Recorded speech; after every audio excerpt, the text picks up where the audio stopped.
ನಮಸ್ಕಾರ, ರಿವ್ಯೂ ಚಾನಲ್ಗೆ ಸ್ವಾಗತ. ನಾನು ಸೌಖ್ಯ ಗಾಂವ್ಕರ್. ಇದು ರಾಜ್ಯ ಸರ್ಕಾರದ 3 ಮಂತ್ರಿಗಳಿಗೆ, ಪ್ರಭಾವಿ ಮಂತ್ರಿಗಳಿಗೆ ಸಂಬಂಧಪಟ್ಟಂಥ ಒಂದು ಬಿಗ್ ಲಿಂಕ್ ಓಪನ್ ಆಗ್ತಿರೋದು, ಗಂಭೀರವಾದ ಆರೋಪ ಕೇಳಿಬರ್ತಿರೋದು. ಲೋಕಾಯುಕ್ತ ಅಧಿಕಾರಿಗಳಿಗೆ ಸ್ಫೋಟಕವಾದ ಸತ್ಯವೊಂದು, ಅಂದರೆ ಸಾಕ್ಷಿಯೊಂದು ಸಿಕ್ಕಿದೆಯಾ? ಅದು ಹೊರಗಡೆ ಬರುತ್ತಾ, ತಾರ್ಕಿಕ ಅಂತ್ಯಕ್ಕೆ ತಲುಪತ್ತಾ, ಅದು ನಮಗೆ ಗೊತ್ತಿಲ್ಲ. ಬಹಳಷ್ಟು ಕೇಸ್ಗಳಲ್ಲಿ ಏನೇನಾಗ್ಬಿಡುತ್ತೆ ಅನ್ನೋದು ಗೊತ್ತಿರೋದ್ರಿಂದ. ಆದರೆ 3 ಮಂತ್ರಿಗಳಿಗೆ ಸಂಬಂಧಪಟ್ಟಂತೆ ಭಯಂಕರವಾದಂಥ ಸುದ್ದಿ ಒಂದು ಹೊರಗಡೆ ಬರ್ತಿದೆ, ಗಂಭೀರವಾದ ಆರೋಪವಾಗಿ. ಅದನ್ನು ನಿಮ್ಮ ಮುಂದೆ ಇಡ್ತಾ ಹೋಗ್ತೀವಿ. ಮಿಸ್ ಮಾಡಿದ್ರೆ ನಮ್ಮ ಚಾನಲ್ನ ಸಬ್ಸ್ಕ್ರೈಬ್ ಮಾಡಿ, ನಿಮ್ಮ ಅಭಿಪ್ರಾಯ ಕಮೆಂಟ್ ಮಾಡಿ ತಿಳಿಸಿ. ಎಸ್ ವೀಕ್ಷಕರೇ, ದಿ ಫೈಲ್ ಇನ್ವೆಸ್ಟಿಗೇಷನ್ ರಿಪೋರ್ಟ್ ಆಧಾರದಲ್ಲಿ ಕೆಲವು ಮಾಹಿತಿನೇ ಮುಂದೆ ಇಡ್ತಾ ಇದ್ದೀವಿ. ನೋಡಿ, ಮೊನ್ನೆ ಅಷ್ಟೇ ಒಂದು ಇನ್ಸಿಡೆಂಟ್ ನಡೀತಲ್ವಾ. ಸರ್ಕಾರಿ ನೌಕರರನ್ನು ಬೆದರಿಸಿ ಹಣ ವಸೂಲಿ ಮಾಡ್ತಿದ್ರು. ಅಂದರೆ ದೊಡ್ಡ ದೊಡ್ಡ ಅಧಿಕಾರಿಗಳನ್ನು ಹೆದರಿಸಿ ಈ ಲಿಕ್ಕರ್ ಸ್ಕ್ಯಾಮ್ ಅದು ಇದು ಎಲ್ಲ ಸುದ್ದಿ ಆಯ್ತಲ್ವ. ಅದು ಅಬಕಾರಿ ಇಲಾಖೆಗೆ ಸಂಬಂಧಪಟ್ಟಂತೆ ಇರಬಹುದು, ಹೈಯರ್ ಆಫೀಸರ್ಸು, ಬೇರೆ ಬೇರೆ ಇಲಾಖೆ ಅಧಿಕಾರಿಗಳಿರಬಹುದು. ಅವರು ಕೆಲವೊಂದು ತಪ್ಪುಗಳನ್ನು ಮಾಡಿದರೆ ಅದನ್ನು ಮುಚ್ಚಾಕೋದಿಕ್ಕೆ, ಅದನ್ನು ಹೊರಗಡೆ ತರಲ್ಲ, ನಿಮಗೇನು ತೊಂದರೆ ಆಗದಿರೋ ರೀತಿ ನೋಡ್ಕೊಳ್ತೀವಿ ಅಂತನೋ ಅಥವಾ ಬೇರೆ ರೀತಿಯಲ್ಲೋ ಮಂತ್ಲಿ ಮಾಮೂಲು ಅಂತ ಲಕ್ಷ ವಸೂಲಿ ಮಾಡ್ತಾ ಇದ್ದ. ಇದು ಒಬ್ಬೊಬ್ಬರಿಂದ ಲಕ್ಷ ಅಂದರೆ ಒಂದು ತಿಂಗಳಿಗೆ ಕೋಟ್ಯಾಂತರ ರೂಪಾಯಿ ವಸೂಲಿ ಮಾಡ್ತಾ ಇದ್ದಂತಹ ಒಬ್ಬ ಮಾಜಿ ಹೆಡ್ ಕಾನ್ಸ್ಟೇಬಲ್ ಈ ಬೆದರಿಸಿ ಹಣ ವಸೂಲಿ ಮಾಡ್ತಾ ಇದ್ದ ಆರೋಪದಲ್ಲಿ ಅರೆಸ್ಟ್ ಆದ. ಜೂನ್ 16ನೇ ತಾರೀಕು ಲೋಕಾಯುಕ್ತ ಪೊಲೀಸರು ಆತನನ್ನು ವಿಚಾರಣೆಗೆ ಅಂದರೆ ವಶಕ್ಕೆ ಪಡೆದು ವಿಚಾರಣೆಗೆ ಒಳಪಡಿಸಿದ್ದಾರೆ ಅಲ್ವಾ. ಆತನ ಹೆಸರೇನು? ನಿಂಗಪ್ಪ ಅಂತ, ಸಾವಂತ್ ಅಲಿಯಾಸ್ ನಿಂಗಪ್ಪ.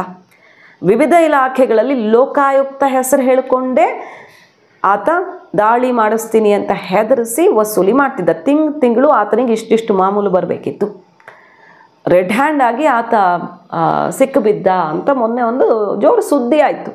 ಬಟ್ ಯಾರೋ ಸಿಕ್ಕಿಬಿದ್ದ, ಲಂಚ ಅಷ್ಟಕ್ಕೆ ಅದು ಮುಗೀತಾ ಅಂದರೆ ಈಗ ಒಂದು ಭಯಂಕರವಾದ ಆಯಾಮ ತೆರೆದುಕೊಳ್ತಾ ಇದೆ. ನಂಬರ್ 1, ಆ ಅರೆಸ್ಟ್ ಆಗಿರೋ ನಿಂಗಪ್ಪ ಮಾಜಿ ಕಾನ್ಸ್ಟೇಬಲ್ಲು, ಹೆಡ್ ಕಾನ್ಸ್ಟೇಬಲ್ ಆಗಿದ್ದ ವ್ಯಕ್ತಿ ಲೋಕಾಯುಕ್ತದಲ್ಲೂ ಸುಮಾರು ಅಧಿಕಾರಿಗಳ ಜೊತೆಗೆ ಲಿಂಕಲ್ಲಿ ಇದ್ದ ಅನ್ನೋದು ಒಂದು ಆರೋಪ. ಆತನೇ ಬಾಯಿ ಬಿಟ್ಟಿದ್ದಾನಂತೆ. ಈಗ ಲೋಕಾಯುಕ್ತರು ಅರೆಸ್ಟ್ ಮಾಡಿದ್ದಾರೆ. ಆತ ಕೆಲವು ಲೋಕಾಯುಕ್ತ ಅಧಿಕಾರಿಗಳ ವಿರುದ್ಧವೂ ಕೂಡ ಬಾಯಿ ಬಿಟ್ಟಿದ್ದಾನೆ ಅಂತ ಗೊತ್ತಾಗ್ತಿದೆ.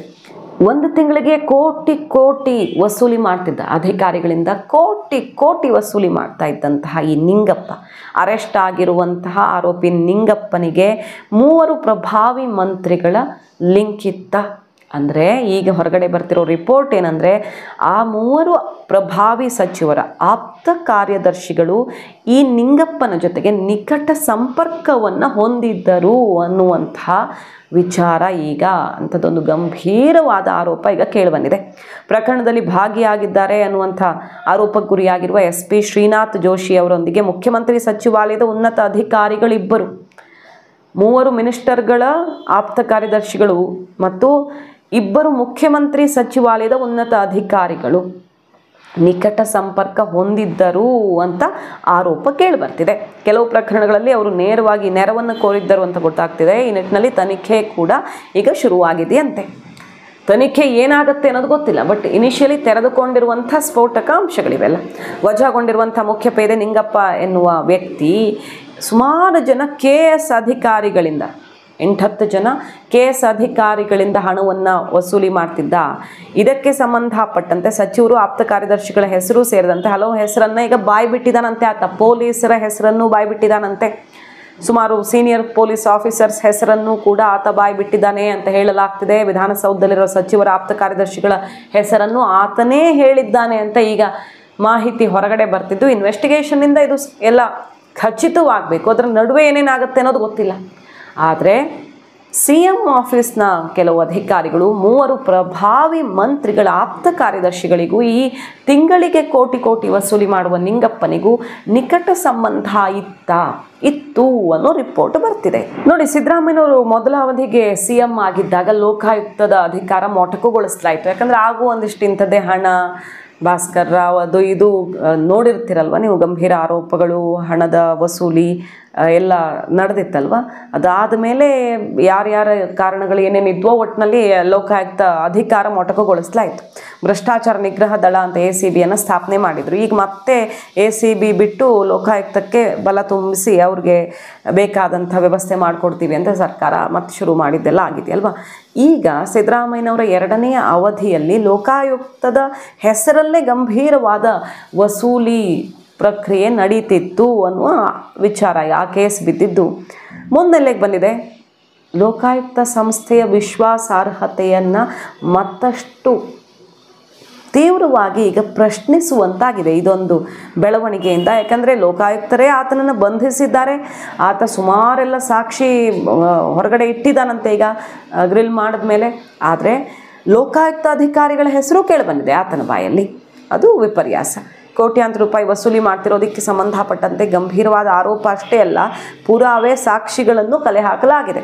ಈ ಪ್ರಕರಣ ಬೆಳಕಿಗೆ ಬರ್ತಾ ಇದ್ದ ಹಾಗೆ ಲೋಕಾಯುಕ್ತ SP ಶ್ರೀನಾಥ್ ಜೋಶಿ, ಈ ಕೇಸ್ಗೆ ಲಿಂಕ್ ಇದೆ ಅಂತ ಆರೋಪ ಇರುವಂಥ ಈ ಶ್ರೀನಾಥ್ ಜೋಶಿಯನ್ನು ಎತ್ತಂಗಡಿ ಮಾಡಿದ್ದು ಯಾಕೆ? ಹಾಗಾದರೆ ಈ ವ್ಯಕ್ತಿ ಜೊತೆ, ಶ್ರೀನಾಥ್ ಜೋಶಿ ಅನ್ನುವಂಥ ಅಧಿಕಾರಿ ಜೊತೆಗೇ ಕೆಲವು CM ಆಫೀಸ್ ಅಧಿಕಾರಿಗಳು, ಸೀನಿಯರ್ ಆಫೀಸರ್ಸ್ ಕಾಂಟ್ಯಾಕ್ಟಲ್ಲಿ ಇದ್ರ ಅನ್ನುವಂಥ ಆರೋಪ ಕೇಳಿ ಬರ್ತಾ ಇರೋದು.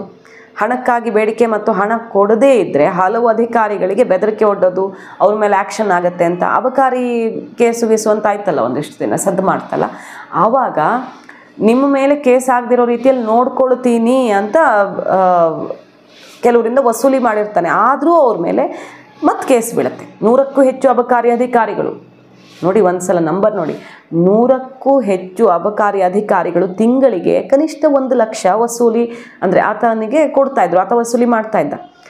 ಈ ಹಗರಣಕ್ಕೆ ಸಂಬಂಧಪಟ್ಟಂತೆ ಕೆಲವು ಅಬಕಾರಿ ಅಧಿಕಾರಿಗಳ ವಿರುದ್ಧ ಲೋಕಾಯುಕ್ತ ಪೊಲೀಸ್ ವಿಭಾಗದ ಬೇರೊಬ್ಬರು SP ಮೊಕದ್ದಮೆ ದಾಖಲಿಸ್ತಾರೆ. ಅರೆ, ನಾವು ಪ್ರತಿ ತಿಂಗಳು 1 ಲಕ್ಷ ಕೊಡ್ತಾ ಇದ್ದೀವಿ.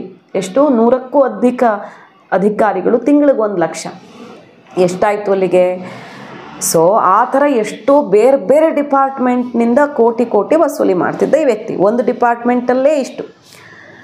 ಈ ಹಣ ಕೊಟ್ಟಿದ್ರೂ ಕೂಡ ನಮ್ಮ ಮೇಲೆ ಕೇಸ್ ಬಿದ್ದಿದೆಯಲ್ಲ ಅಂತ ನಿಂಗಪ್ಪನ ವಿರುದ್ಧ ಸಿಟ್ಟಿಗೆದ್ದಿದ್ರಂತೆ. ಅದು ಕೂಡ ಹೊರಗಡೆ ಬಂದಿದೆ.